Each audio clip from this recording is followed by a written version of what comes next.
નમસ્તે વિદ્યાર્થી મિત્રો, હું છું ભાર્ગવ લાઠિયા। આજે આપણે ધોરણ 10 વિષય વિજ્ઞાન અને ટેકનોલોજીમાં પ્રકરણ 7 નિયંત્રણ અને સંકલન, જેમાં આજનો આપણો ટોપિક છે રાસાયણિક સંદેશા વ્યવહાર। અંતઃસ્રાવી તંત્રની આપણે હવે આ ટોપિકમાં વાત કરવાના છે। એમાં રાસાયણિક સંદેશા વ્યવહાર, વનસ્પતિના અંતઃસ્રાવો, બરાબર, પ્રાણીના અંતઃસ્રાવો, એડ્રિનલ ગ્રંથિ કઈ રીતે કામ કરે છે અને જુદા જુદા અંતઃસ્રાવોની અનિયમિતતા સર્જાય તો શરીરમાં શું ખામી થાય, કેવા રોગો થાય, એના વિશેની વાત છે તે આપણે કરવાના છીએ। તો ચાલો શરૂ કરીએ આજનો આપણો ટોપિક। ચાલો પહેલો સવાલ જોઈએ, રાસાયણિક સંદેશા વ્યવહાર। બરાબર, આગલા ટોપિકમાં આપણું ચેતાતંત્ર વિશેની સંપૂર્ણ વાત છે તે પૂરી। હવે આપણું અહીંયાથી બીજું તંત્ર, અંતઃસ્રાવી તંત્ર।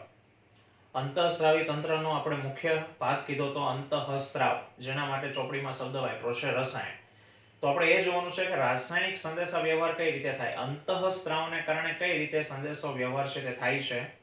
તો આપણે છેલ્લા વિડીયોમાં વીજ ઉર્મી વેગની મર્યાદા જોઈ હતી અને એમાં એવું કીધું હતું કે જે વીજ ઉર્મી વેગ છે એ પ્રાણી શરીરના તમામ કોષો સુધી પહોંચી શકતો નથી, માત્ર ચેતાપેશીના કોષો સુધી જ તે પહોંચે। તો શરીરના અંદરના અંગો જે છે તે અંગો સુધી માની લો કે કોઈ સંદેશાને પહોંચાડવો હોય તો કઈ રીતની પ્રક્રિયા થાય, કોની મદદથી સંદેશા પહોંચાડી શકાય? તો શરીરના અંદરના અંગો કે જે ચેતાપેશી સાથે સંકળાયેલા નથી ત્યાં સુધી સંદેશો જો પહોંચાડવો હોય તો એના માટે રાસાયણિક સંદેશા વ્યવહારની જરૂર પડે। એના માટે કોઈ રસાયણ, એ રસાયણ શું છે તો કે આપણા શરીરમાં ઘણી બધી અંતઃસ્રાવી ગ્રંથિઓ આવી છે અને અંતઃસ્રાવી ગ્રંથિમાંથી જે રસાયણ ઉદ્ભવે છે ને એને અંતઃસ્રાવ કહેવાય। અને અંતઃસ્રાવને કારણે રાસાયણિક સંદેશા વ્યવહાર છે તે થાય। જો કઈ રીતે? તો કે માની લો કે શરીરમાં કોઈ અંગ અને અંગના જે કોષો છે ને એ કોષોની પાસે એ અંતઃસ્રાવની ઓળખ કરી શકે એવા જો ખાસ પ્રકારના અણુઓ આવેલા હોય એની સપાટી ઉપર, કે કોઈ અંતઃસ્રાવ એના સુધી આવશે, બરાબર, અને અંતઃસ્રાવ કયો છે એની ઓળખ જો એની પાસે થઈ શકે એમ હોય તો એને અનુરૂપ એ કાર્ય છે તે કરી શકે, સંદેશાનું વહન છે તે કરી શકે। સાદી ભાષામાં તમને ઉદાહરણ આપું તો દાખલા તરીકે પિટ્યુટરી ગ્રંથિમાંથી કોઈ સ્ત્રાવ ઉત્પન્ન થાય છે। હવે એ સ્ત્રાવ માની લો કે એ આપણા શુક્રપિંડ સુધી જઈ અને શુક્રપિંડને ભાઈ સંદેશો આપે ત્યારે શુક્રકોષો ઉત્પન્ન કરવાના છે, બરાબર। તો શુક્રપિંડનું કામ છે શુક્રકોષોને ઉત્પન્ન કરવાના, પણ એ ત્યારે ઉત્પન્ન થશે જ્યારે પિટ્યુટરીનો અંતઃસ્રાવ એને સંદેશો પહોંચાડશે। એટલે પિટ્યુટરી ગ્રંથિ જે માથામાં આવી છે ત્યાંથી ઉત્પન્ન થતા એ રસાયણો એ લોહીમાં ભળી અને શુક્રકોષ સુધી પહોંચે તો શુક્રપિંડ સુધી પહોંચે અને શુક્રપિંડને શુક્રકોષો ઉત્પન્ન કરવાના છે એવું કહેવાનું છે તો એ પહેલા શુક્રપિંડની પાસે એવા વિશિષ્ટ અણુ આવેલા હોવા જોઈએ કે જેને ખબર પડી શકે કે આજે અંતઃસ્રાવ આવ્યો છે ક્યાંથી આવ્યો છે તો કે પિટ્યુટરી ગ્રંથિનો આવ્યો છે। તો આમ જે તે કોષ, જે તે અંગના કોષોમાં આવા વિશિષ્ટ પ્રકારના અણુઓ જો આવેલા હોય કે જે અંતઃસ્રાવની ઓળખ કરી શકતા હોય તો એની મદદથી સંદેશાઓ છે તે મળે અને એને અનુરૂપ કાર્ય છે તે થઈ શકે। આ રાસાયણિક સંદેશા વ્યવહાર એ પ્રમાણમાં ધીમી પ્રક્રિયા છે। ઉર્મી વેગની સરખામણીમાં રાસાયણિક સંદેશા વ્યવહાર ધીમી પ્રક્રિયા છે, બરાબર। આ રસાયણો જે જગ્યાએ ઉત્પન્ન થાય ત્યાંથી એનું કાર્યસ્થાન અલગ હોય। હમણાં કીધું એ પ્રમાણે પિટ્યુટરીમાંથી ઉત્પન્ન થાય પણ એનું જે કાર્ય છે એ કાર્ય ક્યાં તો કે કોઈ બીજું અંગ છે ત્યાં જઈને એનું કાર્ય છે તે થતું હોય। તો એમ એનું ઉત્પત્તિ સ્થાન અને એનું કાર્યસ્થાન બંને જુદા જુદા છે। આ રાસાયણિક સંદેશા વ્યવહાર એ એકકોષી, બહુકોષી, બરાબર, બહુકોષીમાં પ્રાણીઓ હોય, વનસ્પતિઓ, બધાની અંદર આ રાસાયણિક સંદેશા વ્યવહાર છે તે થાય છે। અને વીજ આવેગની સરખામણીમાં આ રાસાયણિક સંદેશા વ્યવહાર વાળી જે ક્રિયા છે એ વધુ સ્થાયી અને લાંબા ગાળાની હોય છે। પહેલાની સરખામણીમાં આ ક્રિયાની અસરકારકતા છે તે વધારે, પણ પ્રક્રિયા ધીમી છે થોડી, કારણ કે પહેલામાં તમે અડો એટલે તરત ખબર પડે, બરાબર। આમાં સંદેશાને રસાયણને એક સ્થાનેથી બીજા સ્થાને પહોંચવા માટે સમય લાગે છે। તો આ છે રાસાયણિક સંદેશા વ્યવહાર। અને હવે આપણે જોઈએ કે ભાઈ વનસ્પતિની અંદર કઈ રીતે રાસાયણિક સંદેશા વ્યવહાર છે તે થાય છે। જો 3 માર્ક્સની અંદર આ સવાલ પૂછાય કે વનસ્પતિ અંતઃસ્ત્રાવો, ટૂંક નોંધ લખો, બરાબર, અથવા વનસ્પતિમાં રાસાયણિક સંદેશા વ્યવહાર કેવી રીતે થાય, કોના દ્વારા થાય? તો કે વનસ્પતિ અંતઃસ્રાવો દ્વારા થાય.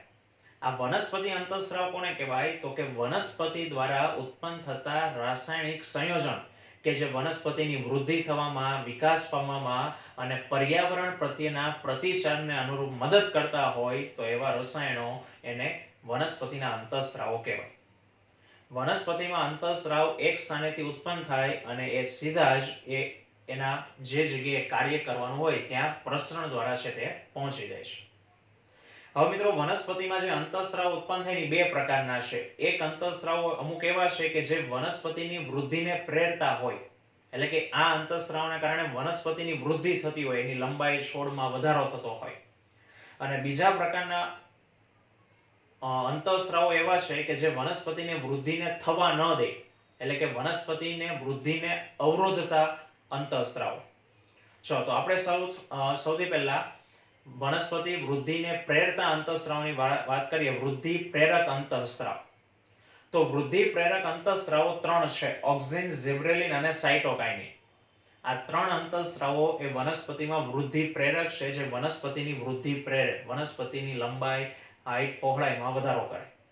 ચલો, એમાં ઓક્સિન શું કામ કરે? તો કે ખાસ કરીને ઓક્સિન છે એ વનસ્પતિના કોષોની લંબાઈમાં છે તે વધારો કરે. અને ક્યાં હોય? તો કે વનસ્પતિના પ્રકાંડના ટોચના ભાગ ઉપર હોય. કોઈ પ્રકાંડનો ટોચનો ભાગ હોય ને ત્યાં ઓક્સિન છે તે વધારે હોય.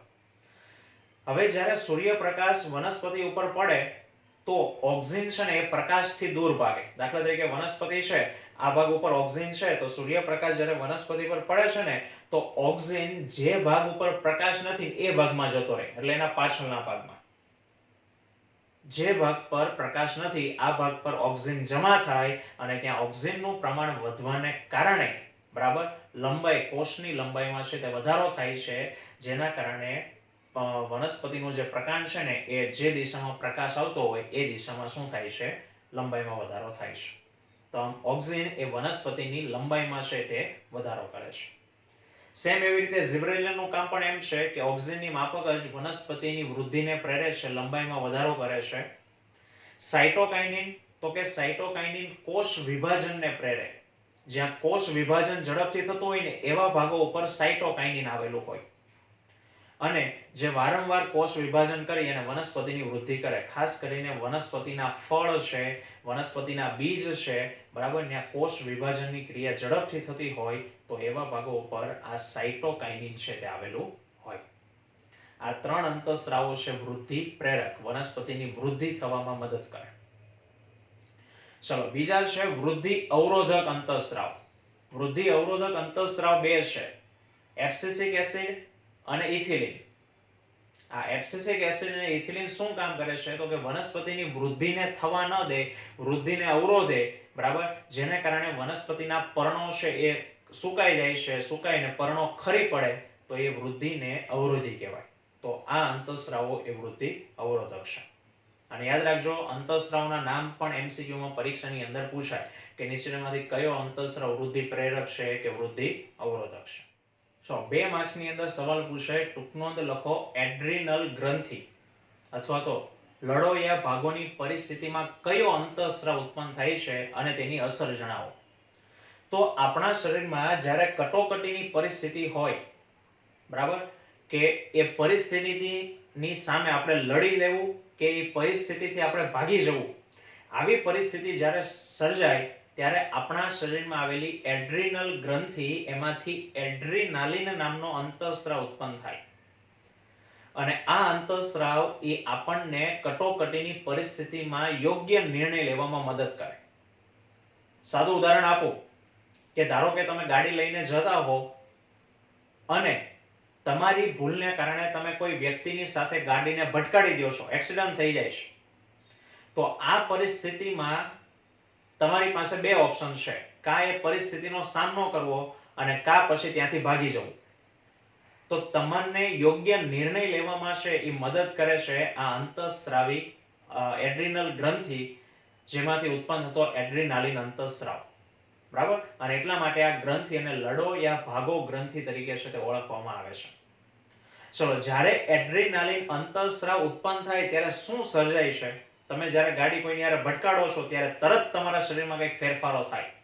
ધબકારા વધી જાય, શ્વાસોશ્વાસનો દર વધી જાય, પરસેવો છે તે વળવા લાગે, લોહીનું દબાણ વધી જાય, તો એ બધી જે અસર છે ને એ આ એડ્રીનાલિનને કારણે થાય. શું અસર થાય છે? તો કે એડ્રીનાલિન અંતઃસ્રાવ જ્યારે રુધિરમાં ભળે છે ત્યારે હૃદયના ધબકારાઓ છે તે વધી જાય છે, બરાબર. ઉરોદર પટલ અને પાસળીઓના સ્નાયુઓનું સંકોચન થવાને કારણે શ્વાસોશ્વાસની ક્રિયા વધી જાય, રુધિરનું દબાણ છે તે વધે છે, અને એવું પણ બને ઘણી વખત કે પાચન તંત્ર અને આપણી ત્વચામાં જે શુદ્ધ રુધિરનું વહન કરતી જે ધમનીઓ છે એ ધમનીઓ સંકોચાઈ જાય, જેને કારણે જે રુધિર છે એ રુધિર એ પાચન તંત્ર અને ત્વચામાં નથી જતું, અને એ જે રુધિરનો પ્રવાહ છે એ આપણા કંકાલ સ્નાયુઓ તરફ છે તે પાછો વાળે છે, આપણા હાડપિંજરમાં જે સ્નાયુઓ છે એ તરફ છે તે પાછો લાવે છે, કારણ કે આ વખતે ઉર્જાની વધારે જરૂરિયાત છે, ઓક્સિજનની વધારે જરૂરિયાત છે, એટલા માટે. તો જ્યારે એડ્રીનાલિન અંતઃસ્રાવ જ્યારે રુધિરમાં ભળે છે ત્યારે આ પ્રમાણેની અસરો આપણા શરીરમાં છે તે જોવા મળે છે, અને જે આપણને લડો યા ભાગોની પરિસ્થિતિની સામે તૈયાર કરે છે. હવે વાત કરીએ કે મનુષ્યના શરીરમાં આવેલી જુદી જુદી અંતઃસ્રાવી ગ્રંથિઓના નામ, તેમાંથી ઉત્પન્ન થતા અંતઃસ્રાવોના નામ, અને અંતઃસ્રાવો શું કાર્ય કરે છે એ જણાવો. પરીક્ષાની અંદર 3 માર્ક્સની અંદર કોઈ પણ 3 ગ્રંથિઓ વિશેની આ વાત છે તે આપણને પૂછી શકે પરીક્ષામાં. તો સૌથી પહેલા અંતઃસ્રાવી ગ્રંથિઓના નામ જોઈએ તો આકૃતિમાં તમે જોઈ શકો છો નામ અને સ્થાન, કે સૌથી પહેલા માથાના ભાગમાં 2 ગ્રંથિઓ આવી છે, એક છે હાઇપોથેલેમસ અને બીજું છે પિટ્યુટરી ગ્રંથિ. હાઇપોથેલેમસ એ અગ્ર મગજનો ભાગ છે, બરાબર. પિટ્યુટરી ગ્રંથિ એના નીચેના ભાગે આવેલી છે. ગળાના ભાગમાં થાઇરોઇડ ગ્રંથિ છે. એનાથી આગળ વધો તો જઠરની ઉપર આવેલું છે સ્વાદુપિંડ. બંને મૂત્રપિંડની ઉપર એડ્રિનલ ગ્રંથિ આવેલી છે, અને શુક્રપિંડ તો કે ફક્ત પુરુષોમાં જોવા મળે, અને અંડપિંડ ફક્ત સ્ત્રીઓમાં જોવા મળે. આ શુક્રપિંડ અને અંડપિંડ સિવાયની જે ગ્રંથિઓ છે એ નર અને માદા બંનેમાં છે તે જોવા મળે. ચલો હવે આપણે વાત કરીએ એમાંથી ઉત્પન્ન થતા અંતઃસ્રાવ અને એના કાર્યો.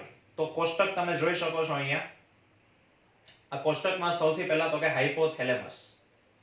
હાઇપોથેલેમસમાંથી જે અંતઃસ્રાવ ઉત્પન્ન થાય એને રિલીઝિંગ હોર્મોન કહેવાય. અંતઃસ્રાવને અંગ્રેજીમાં હોર્મોન કહેવાય, બરાબર. Releasing hormone. અને એ હાઇપોથેલેમસમાંથી ઉત્પન્ન થતા રિલીઝિંગ હોર્મોન શું કામ કરે તો કે એ પિટ્યુટરી ગ્રંથિને આદેશ આપે પિટ્યુટરીના અંતઃસ્રાવને મુક્ત કરવાનો. સમજો, આપણા શરીરમાં જેટલી પણ ગ્રંથિ છે એમાંની મુખ્ય ગ્રંથિ છે પિટ્યુટરી, પણ પિટ્યુટરીની ઉપર પણ મુખ્ય છે હાઇપોથેલેમસ. એટલે થાય એવું બધી જ ગ્રંથિઓ પોતાનામાંથી અંતઃસ્રાવ મુક્ત કરે, પણ એ ત્યારે જ મુક્ત થાય જ્યારે પિટ્યુટરી ગ્રંથિનો અંતઃસ્રાવ એ જે તે ગ્રંથિ પર પહોંચી અને એને એ અંતઃસ્રાવ ઉત્પન્ન કરવાનો જ્યારે સંદેશો આપે ને ત્યારે જ એમાંથી અંતઃસ્રાવ ઉત્પન્ન થાય. પિટ્યુટરીનો અંતઃસ્રાવ સ્વાદુપિંડ સુધી પહોંચે તો સ્વાદુપિંડમાંથી અંતઃસ્રાવ ઉત્પન્ન થાય, નહીં તો ન થાય. પણ પિટ્યુટરીના અંતઃસ્રાવ ઉત્પન્ન ક્યારે થાય તો કે જ્યારે પિટ્યુટરીને પેલું હાઇપોથેલેમસ આદેશ આપે, હાઇપોથેલેમસનો રિલીઝિંગ હોર્મોન પિટ્યુટરી સુધી પહોંચે ત્યારે પિટ્યુટરીમાંથી જુદા જુદા અંતઃસ્રાવો છે તે મુક્ત થાય, બરાબર. તો હાઇપોથેલેમસમાંથી રિલીઝિંગ હોર્મોન ઉત્પન્ન થાય છે અને એનું કાર્ય છે પિટ્યુટરીના અંતઃસ્રાવોને મુક્ત કરવા માટે પ્રેરે છે.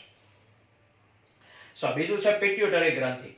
પિટ્યુટરી ગ્રંથિમાંથી વૃદ્ધિ અંતઃસ્રાવ ઉત્પન્ન થાય. ગ્રોથ હોર્મોન એને કહેવામાં આવે અંગ્રેજીમાં. ગ્રોથ એટલે વૃદ્ધિ, હોર્મોન એટલે અંતઃસ્રાવ, જે આપણા શરીરના જુદા જુદા અંગો અને આપણા શરીરની વૃદ્ધિ માટે જવાબદાર છે. આપણે નાનામાંથી મોટા થઈએ છીએ એ આ ગ્રોથ હોર્મોનને કારણે થઈએ છીએ. ચલો, પિટ્યુટરી પછી આગળ આવો ગળાના ભાગમાં, તો ત્યાં આવે છે થાઇરોઇડ ગ્રંથિ. થાઇરોઇડ ગ્રંથિમાંથી ઉત્પન્ન થતો અંતઃસ્રાવ છે થાઇરોક્સિન, અને થાઇરોક્સિનનું કામ છે શરીરમાં થતી ચયાપચયની ક્રિયાનું નિયમન કરે અને વૃદ્ધિ સાથે પણ છે તે સંકળાયેલો છે. ચયાપચય પાચનની ક્રિયાનું નિયમન કરવાનું કામ છે તે કરે છે. થાઇરોઇડ પછી આવે છે સ્વાદુપિંડ. સ્વાદુપિંડમાંથી ઇન્સ્યુલિન નામનો અંતઃસ્રાવ ઉત્પન્ન થાય છે, અને તેનું ઇન્સ્યુલિનનું કામ છે આપણા રુધિરમાં શર્કરાનું પ્રમાણ જાળવી રાખે. આપણા લોહીમાં રુધિરમાં શર્કરા હોય, ગળપણ હોય, એને વધી જવા ન દે, એને ઘટી જવા ન દે, પ્રમાણ જાળવી રાખવાનું કામ છે આ ઇન્સ્યુલિનનું. જો સ્વાદુપિંડ પછી આગળ આવીએ એડ્રિનલ ગ્રંથિ. તો એડ્રિનલ ગ્રંથિમાંથી ઉત્પન્ન થાય છે એડ્રિનાલિન.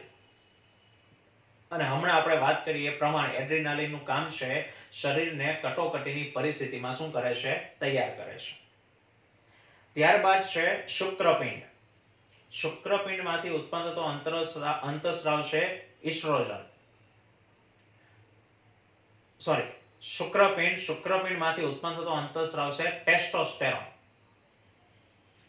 આ ટેસ્ટોસ્ટેરોન શું કામ કરે? તો કે તે નર ગૌણ જાતીય લક્ષણોને પ્રેરે. એ ટેસ્ટોસ્ટેરોનને કારણે નર ગૌણ જાતીય લક્ષણો એ આપણે 8મા ચેપ્ટરમાં જોશું કે પુરુષોમાં દાઢી ઉગવી, મૂછ ઉગવી, પ્રજનન અંગોનો વિકાસ થવો, આ એના ગૌણ જાતીય લક્ષણો છે પુરુષોના. એ લક્ષણો એ શુક્રપિંડમાંથી ઉત્પન્ન થતા ટેસ્ટોસ્ટેરોનને કારણે હોય. અને અંડપિંડ કે જે સ્ત્રીમાં છે એમાંથી ઉત્પન્ન થતા અંતઃસ્રાવો બે છે. એક છે ઇસ્ટ્રોજન, બીજો છે પ્રોજેસ્ટેરોન.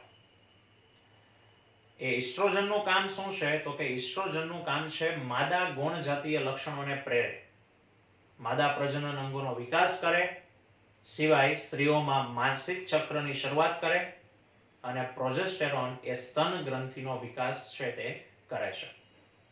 તો આ હતા મનુષ્યના શરીરમાં જોવા મળતી જુદી જુદી ગ્રંથિઓ અને તેમાંથી ઉત્પન્ન થતા અંતઃસ્રાવ અને તેના કાર્યો. અને મિત્રો છેલ્લો સવાલ આપણે જોઈએ કે અંતઃસ્રાવના અસંતુલનથી શું ખામી સર્જાય? આપણા શરીરમાં અંતઃસ્રાવી ગ્રંથિ, આ અંતઃસ્રાવી ગ્રંથિઓ દ્વારા અંતઃસ્રાવ ઉત્પન્ન થાય, બરાબર. પણ એ અંતઃસ્રાવ જો ઓછા કે વધુ પડતા ઉત્પન્ન થાય ને તો આપણા શરીરમાં કોઈ ખામીઓ સર્જાય. તો એ ખામીઓ શું છે? બરાબર, આ પણ પરીક્ષામાં તમને સવાલના સ્વરૂપમાં પૂછાય. તો સૌથી પહેલી ખામી જોઈએ વિરાટકાયતા. વિરાટકાયતા હવે એ કોને કારણે થાય? તો કે પિટ્યુટરી ગ્રંથિમાંથી ગ્રોથ હોર્મોન ઉત્પન્ન થાય, બરાબર. જો નાનપણથી, બચપણથી, બાલ્યાવસ્થાથી જો શરીરમાં ગ્રોથ હોર્મોનનું પ્રમાણ વધારે હોય તો વ્યક્તિની હાઈટ છે ને ખૂબ વધારે વધે. અને આ વ્યક્તિ જ્યારે પુખ્ત અવસ્થામાં આવે, બરાબર, એટલે કે 18, 20, 21 વર્ષનો જ્યારે આ વ્યક્તિ થાય ત્યારે વધારે પડતા ગ્રોથ હોર્મોનને કારણે એની ઊંચાઈ એટલી બધી વધી જાય કે એના ચહેરો, બરાબર, એના હાથના પંજાઓ એ ખૂબ મોટા થઈ જાય, જેના કારણે વ્યક્તિનો દેખાવ ગોરીલા જેવો છે તે થાય છે. તો એ વિરાટકાયતા તરીકે ઓળખાય.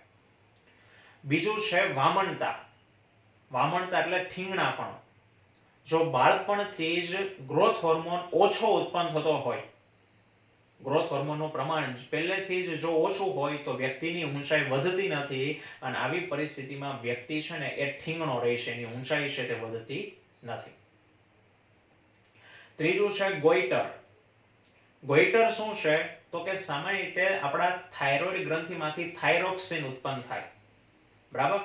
પણ જો એ થાઇરોક્સિન ઓછા પ્રમાણમાં ઉત્પન્ન થાય, થાઇરોક્સિનનું પ્રમાણ જો ઓછું હોય તો આવી પરિસ્થિતિમાં આપણા ગળામાં આવેલી થાઇરોઇડ ગ્રંથિ ફૂલી જાય.